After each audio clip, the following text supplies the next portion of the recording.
Seuls ceux qui se dressent traînent de l'ombre à leurs pieds. Mais ils regardent et voient l'affamé qui veut moins de pain que d'être vu, désirer, simplement regarder.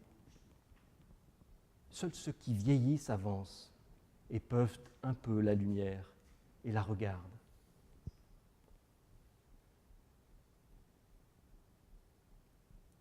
Si un jour tu t'affaisses, ou qu'un court instant tu renonces et que ta main touche le sol, et qu'il se fasse et te semble étau, dressé de murs et de murailles, caresse-le pourtant, parle-lui, qui sait. La lumière ne naît que là où tes pas te portent, et tomber, c'est apprendre à rêver, à voler, à renaître parfois, à rêver l'unité jusqu'à l'ivresse et la syncope.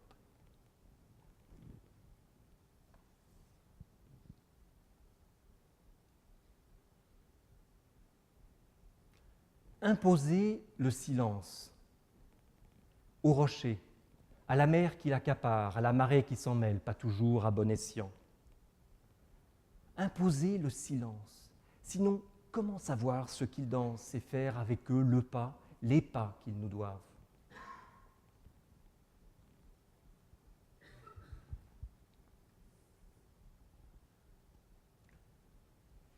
Le désert ou la mer, c'est l'horizon qui vous renvoie d'abord vers le haut. C'est la constance qui vous dévore les yeux. Ce sont ces formes qui s'immiscent à vous user le souffle et ces questions qui se goûtent par tous les sens à la fois. Dans le désert ou sur la mer, tout est mouvement, qui vit, renonce à disparaître, qui l'ondule et le dit. L'absence, à chaque instant, s'y fracasse et s'accumule. C'est l'abondance. Dans le désert ou sur la mer, l'épreuve émane, ou bien pire, aubaine. La nuit seule délivre ou le peut. Rien ici n'est jamais inutile.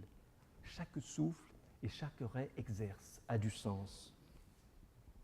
Nul besoin de rappel de milliers de livres pour voir ce qui vient, pour avancer sans croire jusqu'à temps d'être et d'être à soi.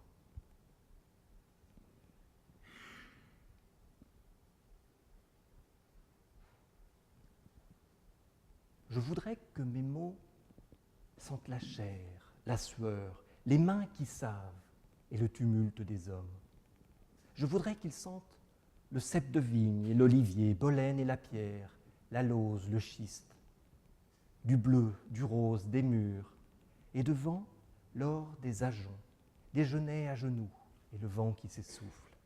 Je voudrais qu'ils sentent le soleil à l'entame du jour, le sel, l'ombre portée de l'écume en fleurs, ou d'un orage un dimanche de Pâques à la roche. Je voudrais qu'ils sentent un ventre de femme, le doigt qui le recueille et recueille sa douceur, et la violence insensée qui le tient dans l'ovale et dans les caresses. Je voudrais que mes mots sentent la chair, la sueur, la rosée que l'on boit et le goût de la terre, de ce qui brûle féconde et des souffles qui emportent. Je voudrais que mes mots disent ma peur enfin sur ta peau.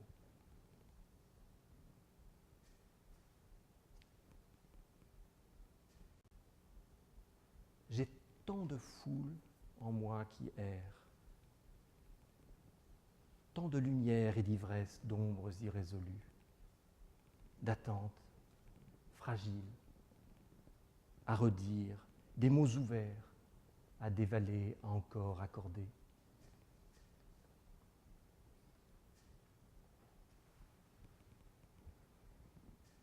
Rompue pourtant au vacarme, l'étoile a cédé, peut-être à l'impatience. De fait, elle renonce à savoir, à se lire, et se livre au temps qu'elle mêle à l'ivresse. Elle devient lumière, l'étoile, présence, à des années pourtant de ce qu'elle fut. Son avenir désormais, c'est l'espace.